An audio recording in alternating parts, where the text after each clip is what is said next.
Most of the food in your kitchen is dead, and it didn't used to be, not in your great-grandmother's day, anyhow. There was a whole family of foods folks once kept alive right there on the counter, bubbling, sour, crawling with the good kind of life. Then we learned to can it and seal it and sterilize it. And somewhere in all that tidiness, we handed our own guts a diet of ghosts. They've been bored ever since, quieter and poorer, and a good deal less able to look after us than they were ever built to be. Some folks at Stanford went and put this very thing to the test. 17 weeks, healthy adults, 2 different diets, set side by side. The ones eating more fermented food grew a richer, busier world down inside them, while the inflammation in their blood settled right down. Not from a pill, from food.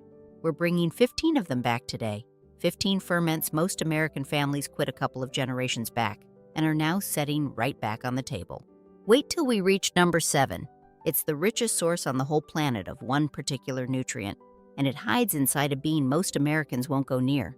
That nutrient settles a single question in your body, whether the calcium inside you goes to build your bones or stays behind to harden your arteries. Number 14 costs about $1, and it's in the back of your pantry right now. Studied and studied seriously for how gently it lets your blood sugar rise. One thing first, and I mean it, I'm a retired nurse, not your doctor. This is what the research says. Nothing here replaces the person who's read your chart. So let's start with the most famous ferment of the whole bunch, the very one most folks are buying dead off the shelf without ever once knowing it. Sauerkraut.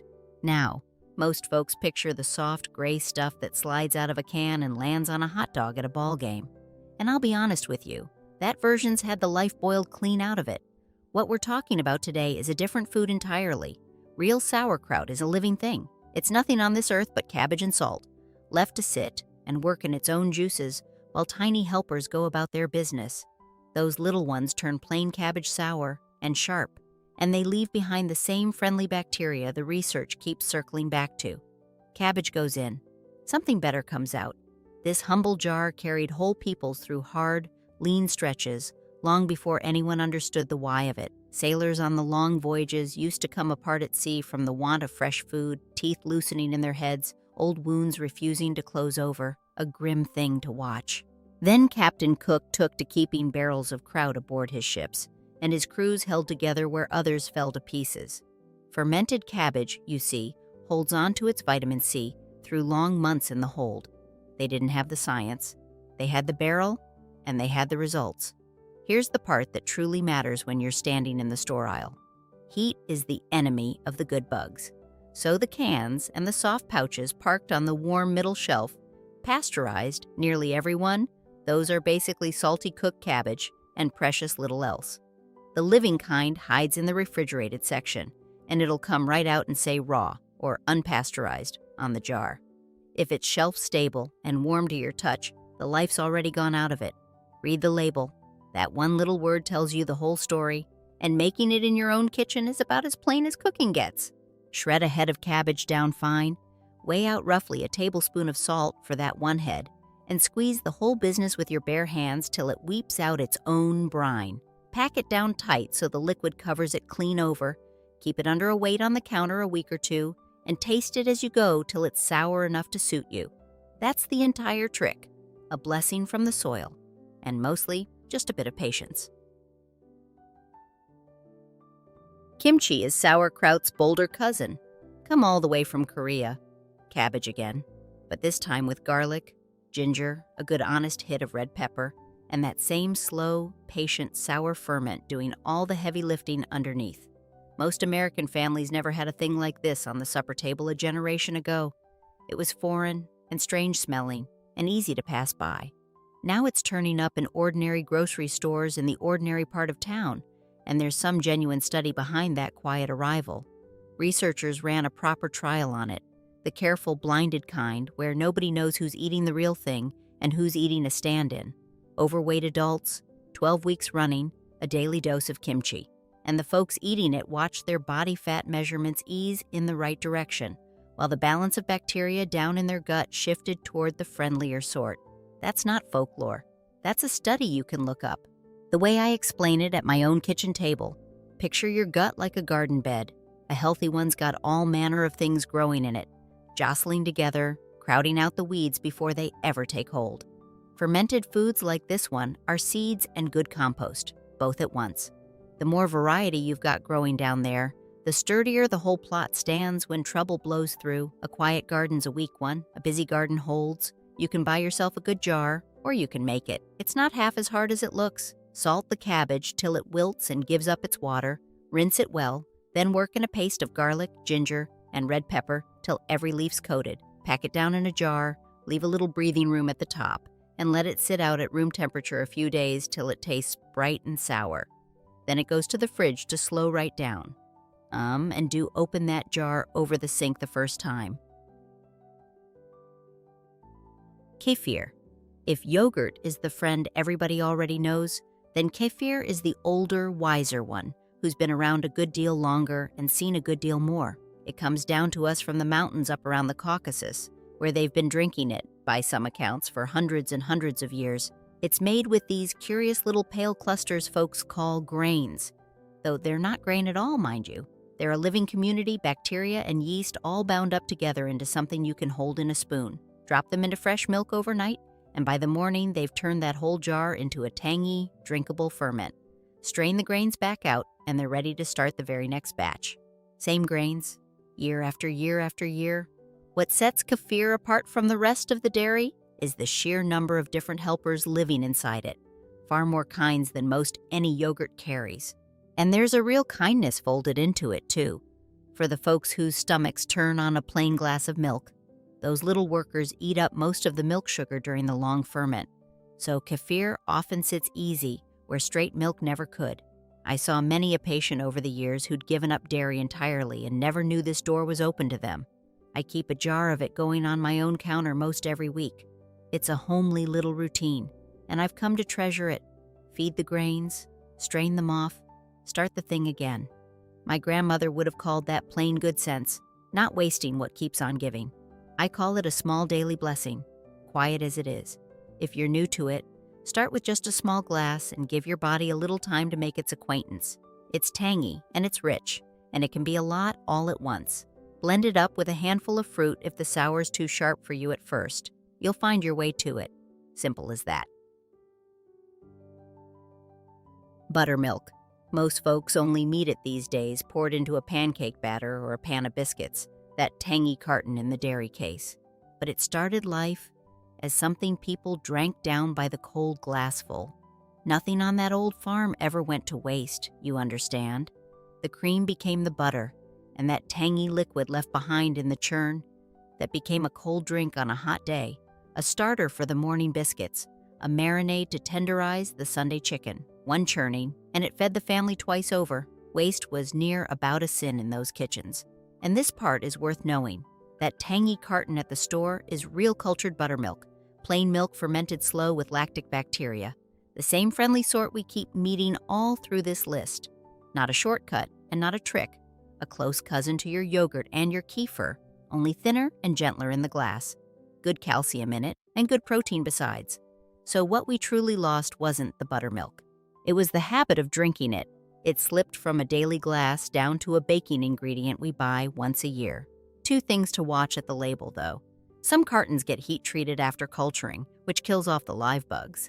And a few cheaper ones are just milk with acid stirred in, never fermented at all. You want that word cultured printed right on it, and making it is almost too easy to credit. Stir a few good spoonfuls of live cultured buttermilk into a clean jar of milk, cover it over loosely, and leave it be on the counter a day till it thickens up and turns tangy. That last save cup becomes the start of your next batch. Round and round it goes, on and on, the very same way it did in kitchens 100 years gone. Pickles. Everybody and their brother eats pickles. But here's the thing. Hardly a soul stops to notice. Most every pickle on the shelf today was never fermented at all. Not once. Those bright, shiny green ones swimming in vinegar are just cucumbers soaked down in acid. Quick to make, crisp to bite, and dead as a doornail. There's no living culture in them anywhere. The vinegar sees to that. Tasty enough on a burger, I'll grant it.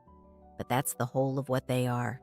The old-fashioned barrel pickle is a different animal altogether. No vinegar in sight. Just cucumbers, salt water, a head of dill, and some garlic, left to sour on their own the very same way the cabbage did. Cloudy brine, and a flavor with real depth and character to it.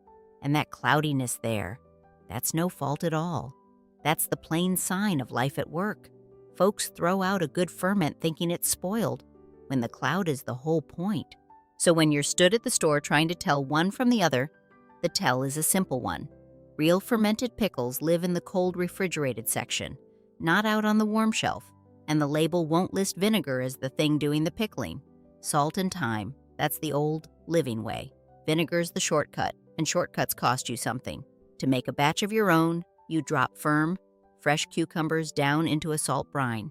Figure roughly 1 to 2 tablespoons of salt for every quart of water. Tuck in your dill and your garlic cloves, and keep every last piece pressed down under the liquid where the air can't reach it. Let them sour out on the counter a week or so, tasting along the way. Cool, crunchy, sour, and truly alive. Miso, that deep, dark, savory brown paste you might have only ever met in a little bowl of soup at a restaurant. It's fermented soybeans, for the most part, aged real slow with a special cultured grain till the whole thing turns into something rich and salty and full of character. In certain parts of Japan, where folks have a way of living to a good ripe old age, miso's been a plain daily habit for more generations than anyone's counted. A single spoonful stirred into hot broth, most every morning of a life. Nothing fancy about it, nothing fussy, just steady and constant, day upon day. And there's a lesson in that steadiness, I've always thought. Now it does carry salt, no getting around that, and I'll circle back to it directly, so hold that thought. But the ferment hands you far more than flavor. You get the good plant compounds native to the soybean, and you get a real dose of those friendly living cultures folded into every single spoonful. The studies keep looking at the folks who eat it faithfully, and they keep finding reasons to keep on looking. And here's the one thing you've got to get right, because it's a mistake I've watched a great many good cooks make. Do not boil your miso. High rolling heat kills the very life you paid good money for. Stir it into your warm broth only after you've pulled the pot clean off the flame. Never, ever while it's still bubbling away. A moment's patience saves the whole of the benefit. A spoonful whisked into a mug of warm water with a few greens tossed in makes a quick, warming, savory cup on a damp morning. And here's my second word to you. Plain as I can put it, if you're a soul who has to watch the sodium, for your blood pressure, say, then this is exactly the moment to sit down with your doctor and ask where miso rightly fits into your day. A little goes a long, long way. Here it is, number 7. The one I dangled in front of you clear back at the start. Natto, fermented soybeans once more, but sticky and stringy and pungent enough that I won't stand here and pretend it's love at first bite. It surely wasn't for me. I'll be straight with you the way I'd want somebody straight with me. This is an acquired taste, and no two ways about it. But you stay with me here, because what's tucked inside those little beans is worth a small measure of courage at the table. Natto is the single richest natural source on all the earth of one particular form of vitamin K2, and that one nutrient does a truly remarkable job of work. Think of the calcium in your body like a load of good lumber dropped at a work site. K2 is the foreman on that site, the one who makes certain the lumber gets nailed into your bones, right where you want it, and kept out of your arteries, right where you surely do not. Same calcium, two very different destinations. The foreman decides which. And the research on that K2 is honestly some of the more interesting reading I've done. One trial ran 3 full years, gave postmenopausal women a daily dose of this exact form of it, and their arteries stayed more supple, more giving, than the group that went without. Evidence links this nutrient to steadier bones and calmer blood vessels both at once. One little bean, doing 2 good turns for a body. You don't see that every day. Now this one comes with a real and serious caution, and I need you to hear me clearly. If you take a blood thinner, warfarin, that whole family of medicines, then vitamin K works directly against how those drugs are meant to do their job in you. So please do not go adding natto to your plate without sitting down and talking to your doctor first. That is not fine print at the bottom of a page. That matters, and I'd never forgive myself for skipping past it. If your doctor clears you for it, The old traditional way is a spoonful stirred hard till it strings up good, served over warm rice with a little dab of mustard and a touch of soy. An acquired taste, like I told you plain. But some acquired tastes, dearie, truly do earn their keep.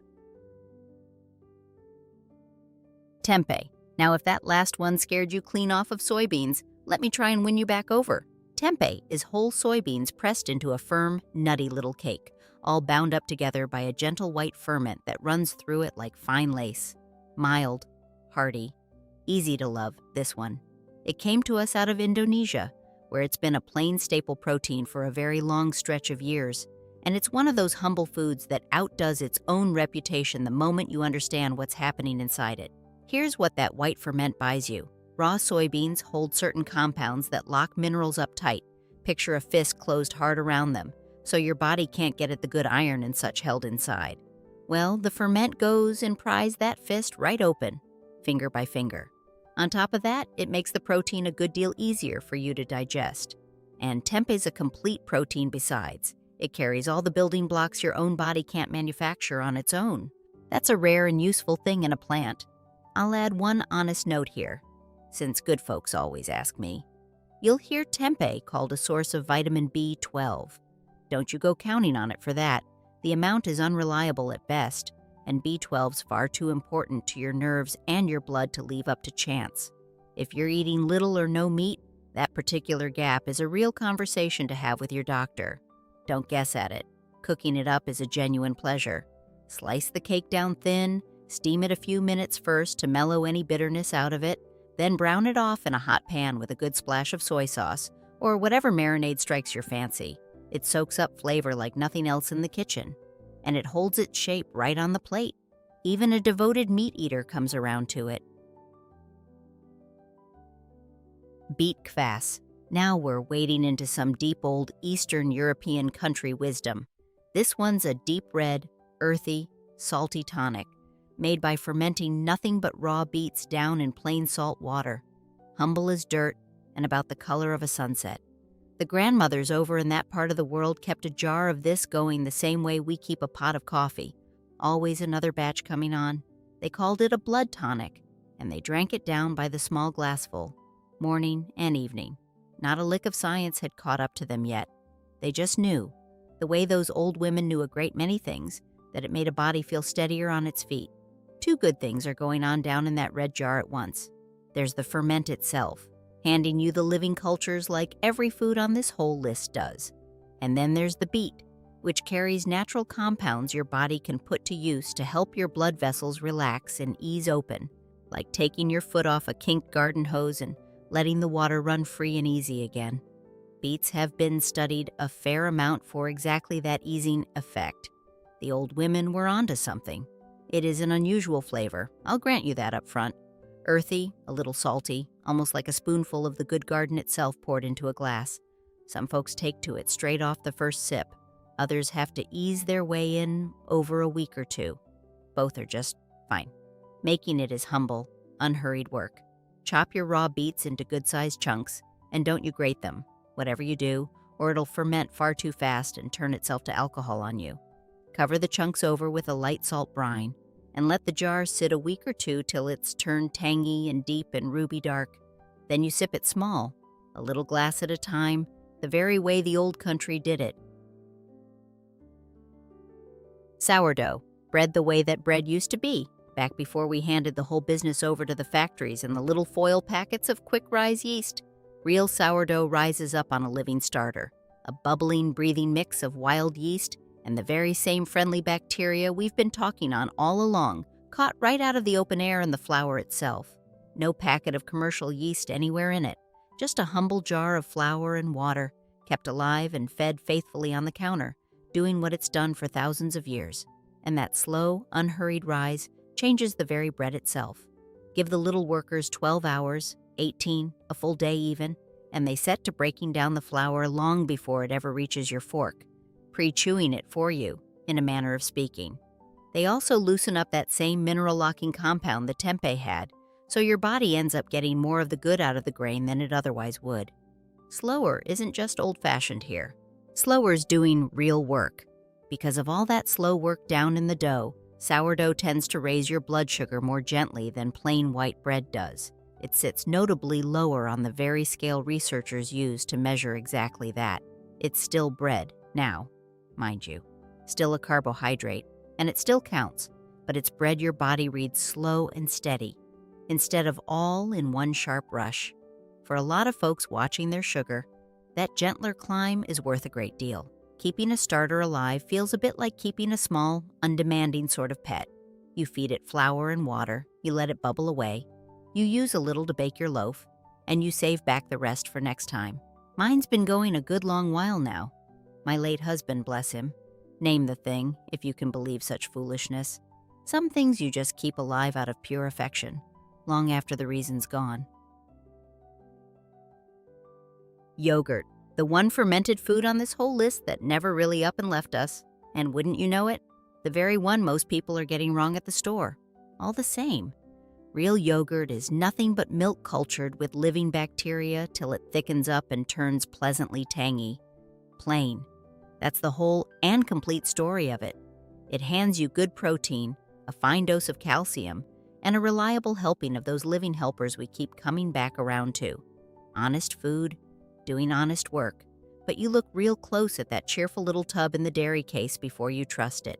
Half of them are far more dessert than they are food, loaded up with sugar and fruit syrup and bright colors that never grew on any bush, and some of them have been heat-treated after the culturing's done, which kills off the very living cultures you walked into the store to buy.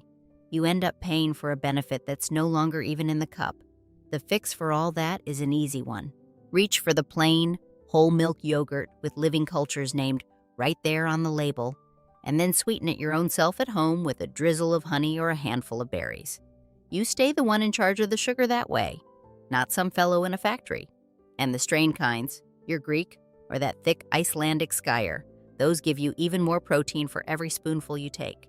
And you can make the whole thing right in your own kitchen with 2 humble ingredients: milk and 1 spoonful of a yogurt that already carries live cultures.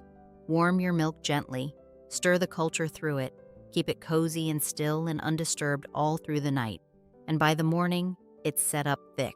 Feels a bit like a small, everyday miracle every time, if I'm honest with you, the humble way the Creator built that gentle change right into a jar of milk. Kombucha, the fizzy, tangy tea that's turned up in every cooler and corner store across America over the last handful of years, though it's a great deal older than the trend that carried it in. It starts life as plain sweet tea. Then you add in a rubbery little disc of culture, folks fondly call it the mother, and that mother sets to feeding on the sugar, souring the tea as it goes, and leaving behind a light natural fizz, a batch of tangy acids, and a good crop of living cultures. Tea goes in one end of the week. Something altogether livelier comes out the other. Now, I'm going to keep both my feet planted firmly on the ground here, the way I always try to.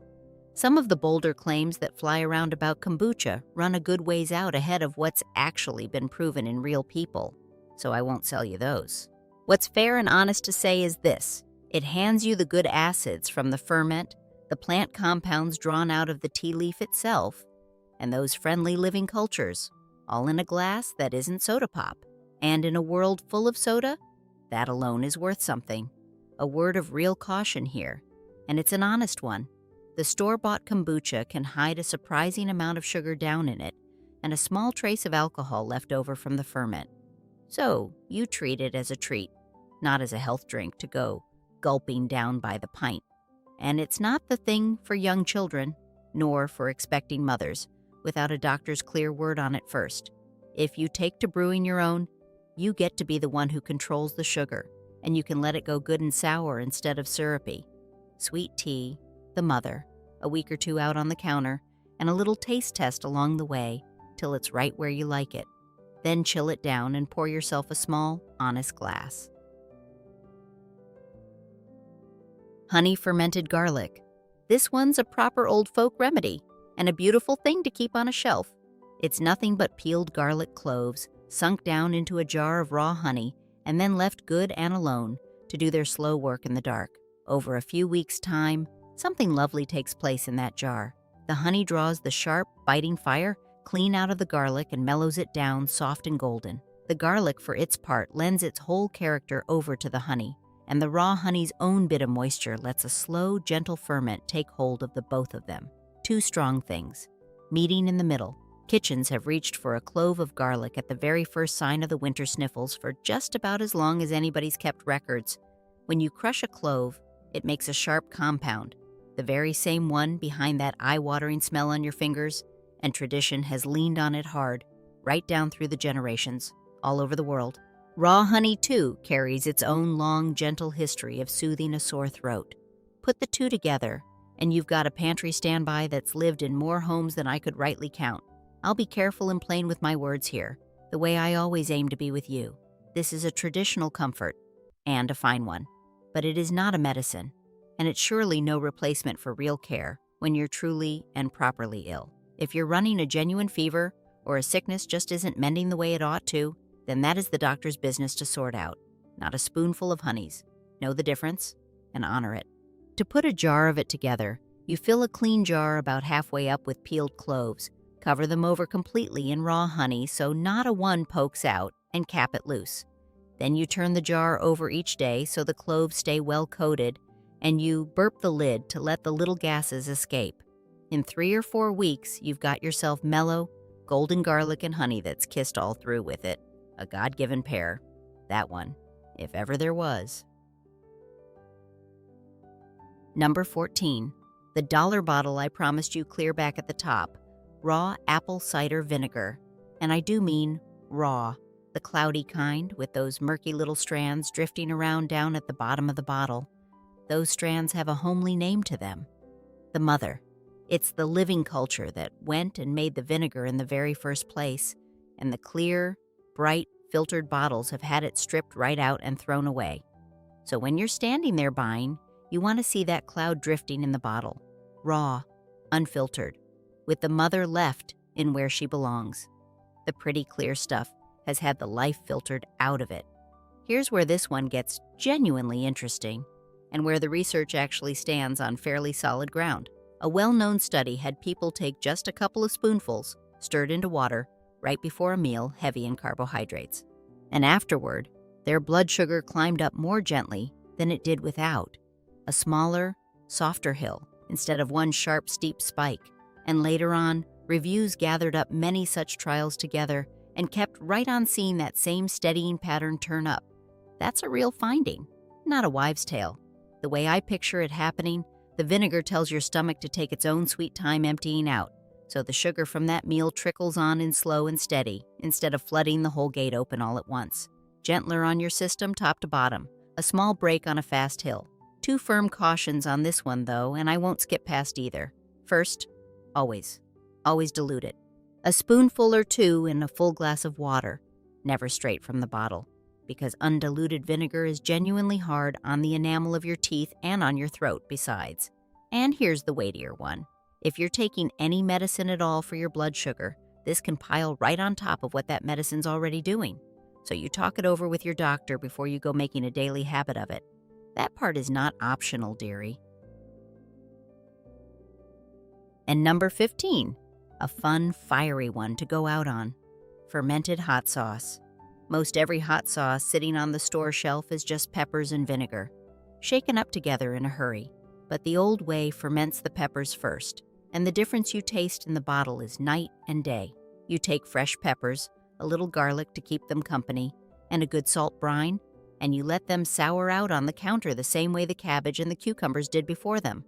That slow ferment builds a deep, rounded, almost fruity kind of heat down in the mash, a warmth with real character to it that you simply cannot get from a splash of vinegar alone. Vinegar shouts, a ferment sings. So you come away with the living cultures, just like every other food on this whole list, and you come away with the natural warmth of the pepper itself, that gentle spreading burn that sets your nose to running and your forehead to glowing at the supper table. It's flavor with a little life still left in it, instead of flavor that's been shouted clean flat by a bottle of acid. There's a world of difference between the two. Truth be told, it's about the easiest ferment of the whole bunch to fall head over heels for, because the payoff of it lands right there on your dinner plate, plain and immediate. Nobody on this good earth ever had to be talked into a little hot sauce. It sells itself. To finish it off, you blend the soured peppers up with just a splash of their own brine till it all runs smooth, and there's your sauce. No vinegar needed at all, though a small splash added right at the end does help it keep a good while longer in the fridge. A jar of homemade heat, alive and warm and entirely your own. A fine, spirited note to close on. So there they all are, laid out on the table. 15 fermented foods our family set down a couple of generations back, and that folks are, one crock and one jar and one cloudy bottle at a time, picking right back up again. And you notice what not a single one of them asked of you. No capsule to swallow, no powder to order in the mail, no small fortune spent at a fancy store, just cabbage and salt, milk and patience, peppers and a little time. This whole thing isn't some passing fad. It's a homecoming to the table our great-grandparents already knew. I keep coming back around to that Stanford study from the very start of all this. The plain way a little more living food settled the inflammation in people's blood and enriched the whole world down inside them. Our great-grandmothers never had that study to read. They just had the crock sitting on the counter and the good sense to use it. They were right without ever needing to be told the reason why. That humbles me every time I think. And on it. Now, before you go on about your day, let me leave the garden gate open for a good chat. Here's my honest question for you, and it's one I truly do want the answer to. Which of these 15 did your own family used to make? The one that's faded on out of your kitchen over the years? And are you of a mind now to bring it on back? You tell me down below in the comments. I read every last one of them, and I do dearly love hearing which ones folks still remember from the old days. If you found even one thing worth keeping in all this, go on and subscribe, and sit a spell with me. There's always another jar bubbling away on my counter, and always another old, half-forgotten thing worth remembering together. Take good, gentle care of the body you were given to look after. Lean on your doctor for the big things, and lean on your own kitchen for the small daily ones. Thank you kindly for spending this little while with me out here. God bless you, and may the Lord keep you healthy.